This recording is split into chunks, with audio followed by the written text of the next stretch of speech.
Cosyton, a hideous sham of a town in which the prosperous citizens have no gripes or moans. Sadly, even the children are happy and secure. This is because they aren't punished for non-existent crimes. Well, let's fix that, shall we? Clearly we need to have all sorts of punishments going on here. Before we carry on, let me just double check everything's looking good. Yep, all good. Okay, so it's throwing us right into the thick of things right away. We need to remember what we did last time. So as you can see here, there is actually a large amount of gold, so we're going to set the treasure room near that. There's also the portal here, so we can set our lair up there. We can set ourselves down a hatchery over here. Rooms are generally more efficient if they are in a rectangular or square shape. So if I say had a room like around here, it wouldn't be as efficient. So like in the case of the treasure room, it wouldn't be able to store as much gold in it. This little white bar here denotes how efficient it is. Creatures would not heal as quickly if the lair isn't as efficient. So you really do want to have these nice square rooms for good efficiency.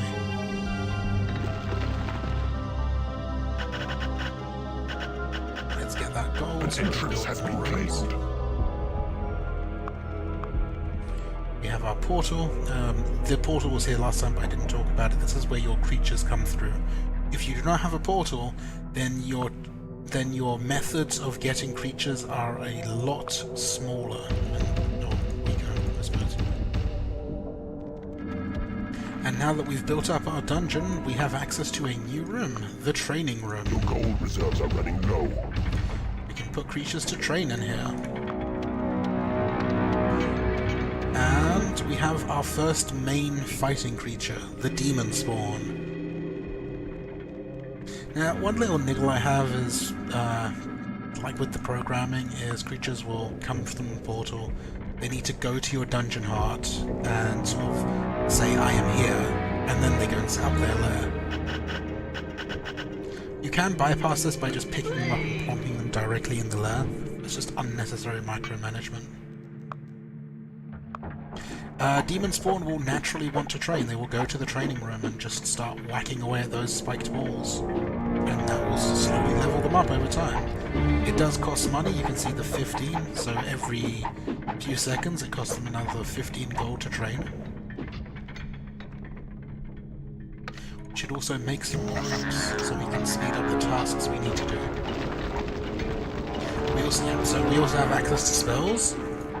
At base, we just have the possession spell, which lets us see through the eyes of a creature. We can move around, and we can even attack. This is a very powerful tool later on. We also can, as you can see, summon more imps to do jobs for us. Also very useful, a large imp workforce will mean that you can get jobs done a lot faster. But as you can see here, the cost has been slowly increasing. Each additional imp that you summon costs extra gold. Your gold reserves are running low. You cannot afford. And you can see here my gold has completely dropped down. I can't afford to train creatures anymore. I just got some more gold so I can start training them again. And as you can see, this demon spawn and this one have both leveled up to 2.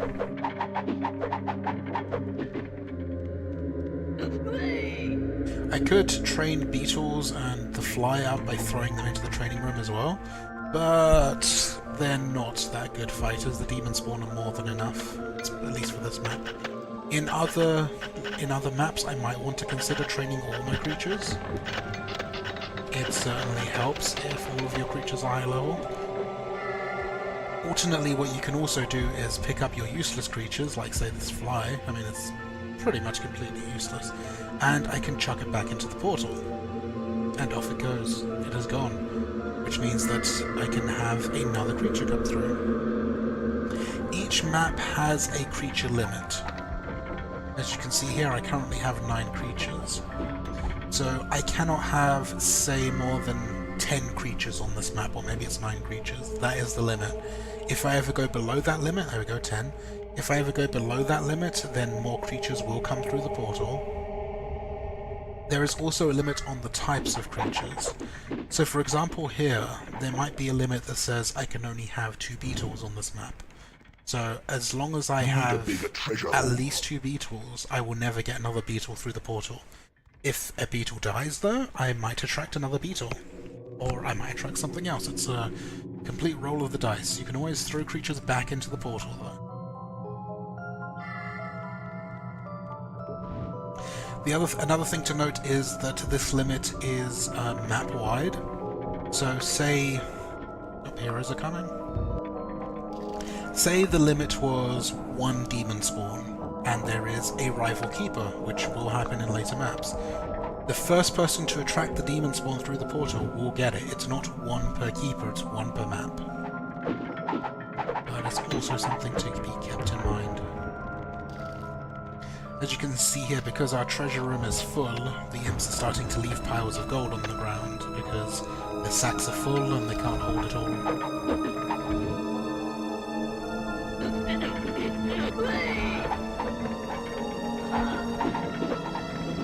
We need a bigger training room, so we can't train all our demon spawn at once.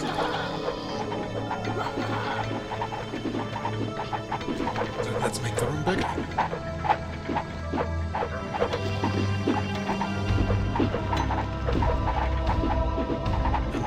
See the green bar over there is how full the room is. So as I made it bigger, we can now have more creatures training here.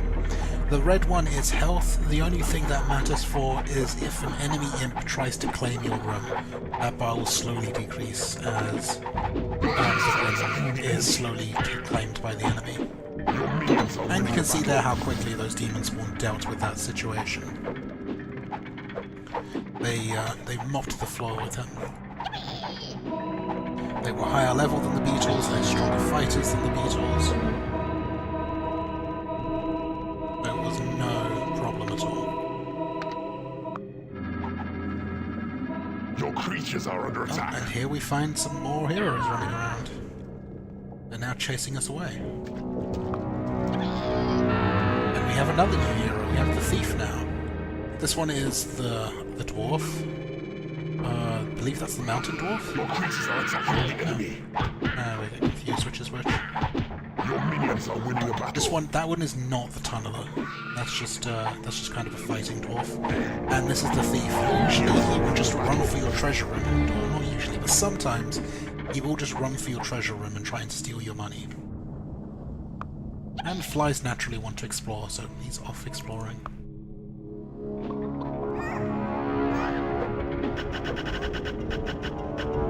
So you can see here what I'm doing is I'm creating entrances to my dungeon that go to the training room. So any heroes that come in here are going to go to where I have higher level creatures naturally training.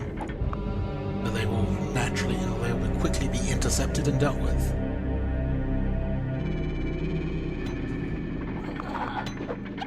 So now I can just drop a few imps in. So they do the job I want them to do, instead of mining that gold off to the left. And you can see the heroes slowly making their way around. And now the fly has discovered the Your creatures are under attack. The enemy has hero's broken through dungeon. your walls. There you go. Your creatures are Dies falling in quickly, battle. obviously, because it's a fly. There you go, that's the mountain dwarf tunneling his way through. Yeah, I can't click on him. So you can use the question mark to click on creatures to gain more information. So say, click on this demon spawn. We know how much experience he has gained. So he is more than halfway to level 4. It is payday. You know his name. They have a random name, each of them. You got Koi, you got Kosov, you got Hutasha, you got Laisha. So you can see all its abilities. A creature can have up to 10 or 12 abilities, rather. Although I'm pretty sure there are very few. No wait, that is 10 abilities because it's gonna be 1, 2, 3, 4, Your 5, creatures 6. are under attack. This is 5 Your and 6 creatures are again. attacking the enemy. 7, 8, 9, 10. And there's also some other Your random minions stuff. are winning Most the of it is battle. useless. Kills, gold held, Minions are so winning when the battle. they die it will Beware, drop that. the Lord of the Land approaches. Defense, how strong the defense is. Age, so how long they've been in the dungeon. Luck, it's a very nebulous thing. You need a bigger treasure Strength, hole. how hard they hit. Wage, how much you have to pay them on payday. Skill, I think that's their accuracy. Dexterity, I think, that's just used for random things. And blood type, because they had a spare spot, place. They all have a blood type. And once again we have the knight, who is the lord of this realm. Coming in here to... he thinks he knows what he's doing. Your creatures are under attack.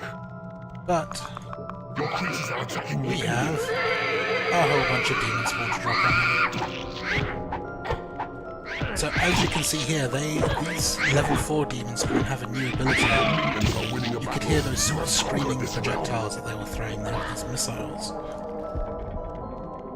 They throw screaming projectiles. We can actually demonstrate that. Let's get a level 4 one. You need a bigger treasure Possess him. So they have their normal attack, which is just swinging. And also, if you press 2 to switch, you see them throwing that projectile out. And that can hit anyone in range and do some damage. You can also do it really fast if you're controlling them. This is one reason my position is so good, because you don't have, you can throw spells out a lot faster than the AI does. And that's that. Dark Anna. The surviving citizens have more on their plates than a demon spawn with 3 dead adventurers to munch. Not that many citizens have survived as such. Oh, I'm sure we've killed most of them. The others can be in the torture chambers and the playthings of my creatures. So, let us move on.